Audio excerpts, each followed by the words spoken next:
The DCU is on the rise, Superman was well received, and we patiently wait for the next big news update to hit our streams. Lot of news lately and definitely more news to come, but I must say, where is our Batman?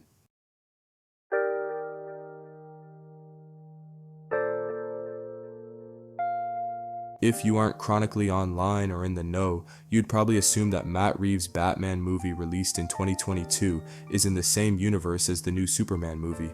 You'd be wrong. See, Warner Brothers, or rather James Gunn and Matt Reeves, want to keep the universes separate, so the Batman movie released in 2022 will not be the same Batman in the new DCU. Whether this is smart or not, it could either be a really fun and interesting idea, or it could be a financial disaster, as most people have already grown to love Matt Reeves' Batman, and inevitably, this will split the Batman fandom as it did with Zack Snyder's Man of Steel and James Gunn's Superman, and those movies are like 12 years apart, so imagine two Batman on-screen blockbuster movies at the same time. Man, I hope this goes smoother than I think it will, to be honest. We will just have to see. Anyways, on to the who.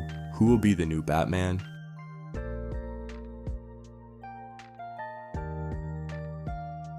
Alan Ritchson, 42 years old, 6'3". Now no offense to Alan or Alan fans, but this would be the worst casting in my opinion. While he has the body and height, he looks nothing like Bruce Wayne or Batman.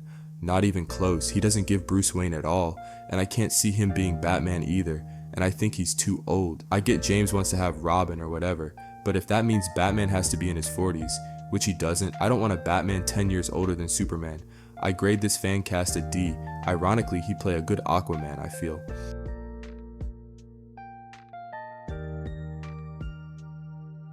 Jensen Ackles, age 47, height 6'1". Now this to me might be worse than Alan. While he does look more like Bruce and Batman, I still can't see it. Age is obviously a big factor, but he doesn't give Batman or Bruce to me. He's amazing as Soldier Boy and the Boys, literally perfection, but he doesn't feel like Batman at all. I give this fan cast a D+, maybe C-, because he definitely is better than Alan in the Bruce Wayne aspect.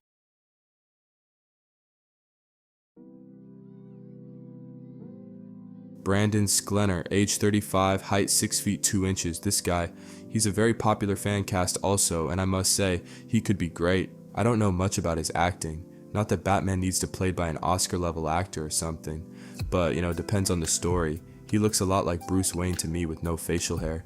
He gives that billionaire orphan vibe. He's built also, and I can see him as Batman. Voice-wise, it's hard to say. Kevin Conroy set a Batman voice standard that no actor will ever be able to replicate. So to me, Batman voice is the most difficult task to playing Batman. But we'll see. I hope he at least gets an audition. I grade this fan casting a B+.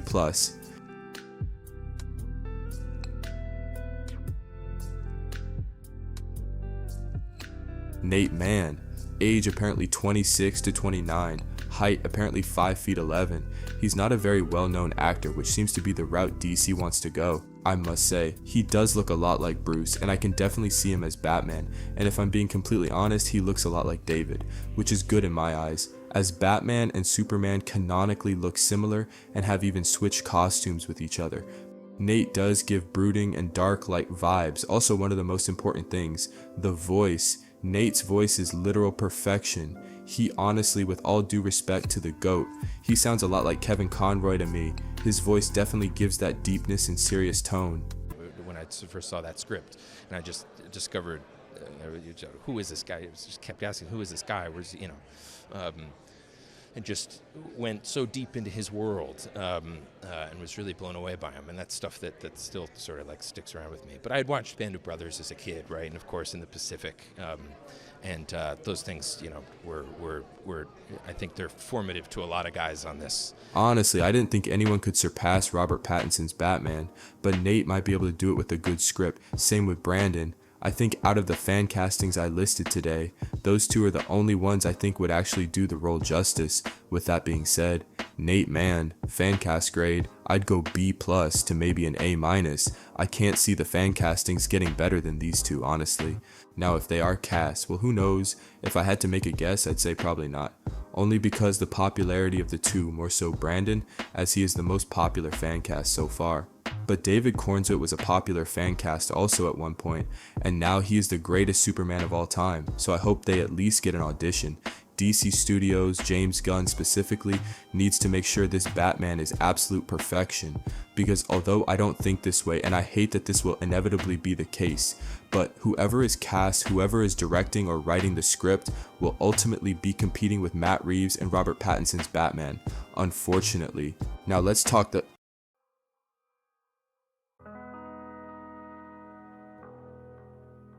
about that date for the Batman movies.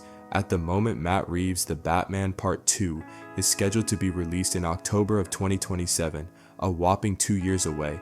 The DCU Batman movie is scheduled to be released in...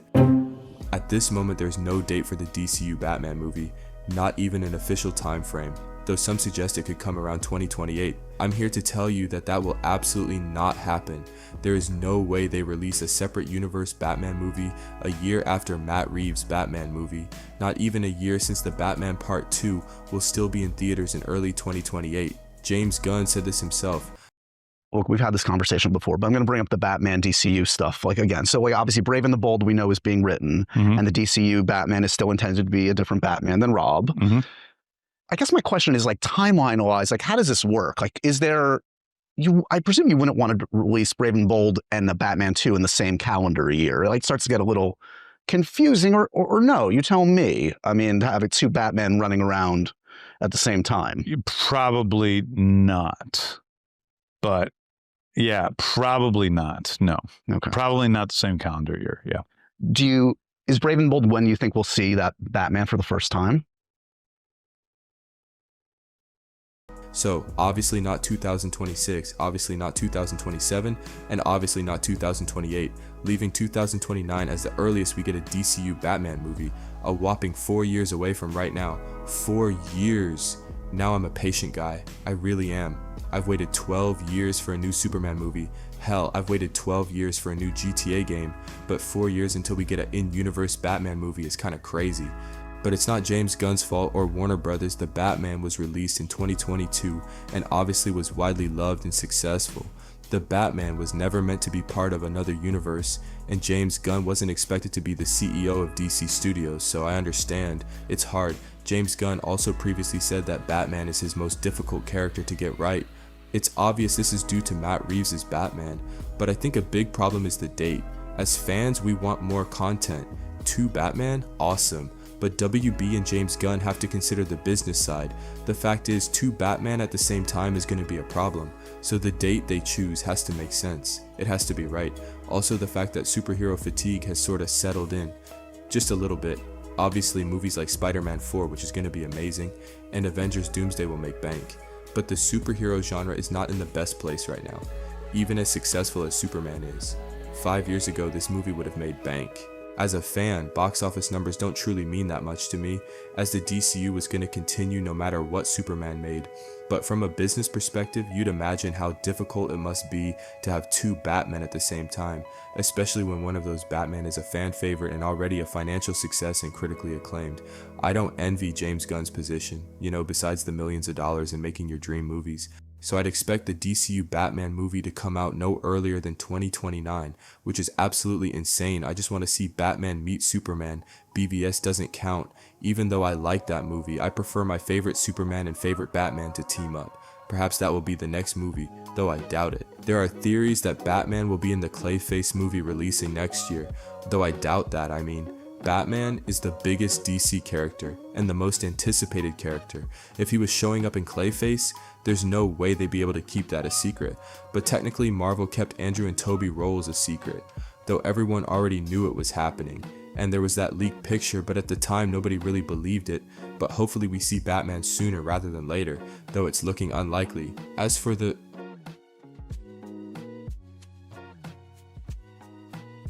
most important part of every movie, what story, what plot, what characters will be featured in this DCU Batman movie? Well, as far as we know, Batman and Robin are confirmed. I assume Talia will make an appearance also. She's my favorite Batman character, so I hope it's more than just a quick cameo. One character I don't see appearing is Catwoman, unfortunately, as she is obviously a pivotal character to Matt Reeves' Batman movie. 2 Batmen is crazy. 2 Batmen with the same love interest is diabolical. As for love interest, Batman is tricky. He's the only one of the big three without a for sure love interest. Spider-Man has MJ or sometimes Gwen Stacy, but mainly MJ. Superman has Lois. Though Spider-Man and Superman sometimes have different love interests like Superman and Wonder Woman or Spider-Man with Black Cat. Batman usually has Catwoman or Talia, even crazier ones like Barbara. I wouldn't be surprised if in the DCU they make an original character, but I doubt that will happen. As a Talia fan, I hope it's Talia who eventually betrays her father for Bruce, but that will never happen. To be honest, I'd expect a character like Julie Madison, Batman's first love interest, who I don't think has been in live action form as of yet. James Gunn loves Batman and he loves comics, especially the earlier comics. How poetic would it be to bring in Batman's first love interest and make her into an icon? I see the potential. There's also a slight chance of making Andrea a love interest from the masterpiece that is Mask of the Phantasm, but I doubt that unless they plan to adapt that story. For love interest, I'd say 35% Julie Madison, 30% Talia, 10% original character, and 25% other, meaning Vicky Vale or Catwoman or Black Canary or someone. Though I should mention Vicky Vale I think has great odds. Let's talk about... This is Damian, the new Robin. Welcome, Damian. I'll be in my room. Would you like to... I think I can manage. Look, having Damian in this movie is actually the best thing the DCU has going for it. If it really wants to differentiate the two Batmen, one having a Robin is dope. Robin could become an icon. We know Robin obviously is already an icon. He's one of the most known comic book characters of all time. Everyone is aware of Robin, but most really only sees him as a sidekick to Batman. Which makes sense because that's usually how I see him. But Damian is different. He's Batman's biological son. He's a badass and a badass kid. Gunn has his daddy issue themes throughout all his movies. Star-Lord with Yondu and Ego, Gamora and Nebula with Thanos, Ratcatcher 2 and her dad, and obviously Superman with his Earth parents and biological parents. Having Damian in the DCU Batman movie would probably be his best version of that. And honestly, I am excited. The amount of heart, humor, drama, and action in a story about Bruce and Damian could do wonders. Absolute wonders. The Batman is my favorite Batman movie of all time, but it essentially is another grounded story. Not that it can't be more down the road, but I doubt that's the route they'll go. I don't know if I'm making any sense, but for the story I feel if there's anyone who could do it, it's James Gunn and whatever writer he has working with him. There has also been rumors of Robin appearing in The Batman Part 2, which is set to start filming spring of 2026, but I don't know how I feel about the Robin thing. Perhaps I'll touch on it in another video. They could go with many different takes: Hush, Mad Hatter, Mr. Freeze, Scarecrow, whatever. Batman's rogues gallery is top tier. My pick, I'd go with Freeze, only because he's my favorite Batman villain of all time, with Killer Croc being up there as well. Though I hear Matt Reeves' movie might use Freeze, so that's a bummer, but if Robin is in the movie, I'd imagine Talia and her father as the villains. Though I don't want Talia to die in her first movie, I'd cry. As for Freeze, his backstory is a tragic tale of love and loss that could resonate with audiences. The visual of a man encased in a freezing suit offers a unique and menacing presence. The conflict between his desire to save his wife and his villainous actions creates compelling internal struggles. His motivations are more complex than other villains, as he's not just driven by power or chaos. Considering all of that, he could bring a fresh and emotionally charged perspective to the franchise. Imagine Mr. Freeze potentially showing up in the DCU Batman movie. How cool would that be? His tragic backstory and icy powers could make for some great scenes, right? Perhaps a fresh take on his motivation could really resonate with everyone. I'm already picturing some awesome visual effects and fight sequences with him. Honestly, the possibility of seeing him on the big screen gets me excited. Having a realistic Mr. Freeze in the next Batman movie, obviously being directed by Matt Reeves, would be a pretty cool idea. I'm not saying I'd hate it. It could offer a fresh take on the character, focusing on his emotional struggles. However, this approach might limit the character's potential for over-the-top action and fantastical elements. It would be interesting to see how Matt would handle such a character within his grounded world. Ultimately, a realistic Mr. Freeze could be a compelling addition to the story, especially with Nora, who to me is one of the greatest comic book characters ever created. I love everything about her character, which is strange because she is barely in most iterations, but I think her character is a very unique character because of what she makes Victor become. He is doing everything for the love of his frozen wife. A new Batman movie in the DCU could bring something fresh to the superhero genre. Imagine seeing a well-developed Bat family with each member playing a unique role in Gotham's fight against crime. The dynamic between Batman and his allies could offer compelling storylines and character arcs. The film could explore complex themes of justice, family, and redemption in a visually stunning way. Ultimately, this Batman movie could be a fantastic addition to the new DCU. I'm curious as to when we will actually see this Batman. You would think it would be Clayface, as Clayface is a Batman villain. Though I doubt that, it actually seems like it will be a fully self-contained story. But hopefully we get a reference. I mean, Superman had a road sign that said Gotham, not Star City, not Central City, not whatever, but Gotham. So clearly James Gunn can't wait to introduce his Batman, as we also know that Batman is his favorite character. I'm sure he wants to do a Batman movie more than Superman, but obviously he can't at this moment. But as I said, I just want Superman and Batman to team up. Preferably my favorites, that being Robert Pattinson's Batman and David Cornswit's Superman.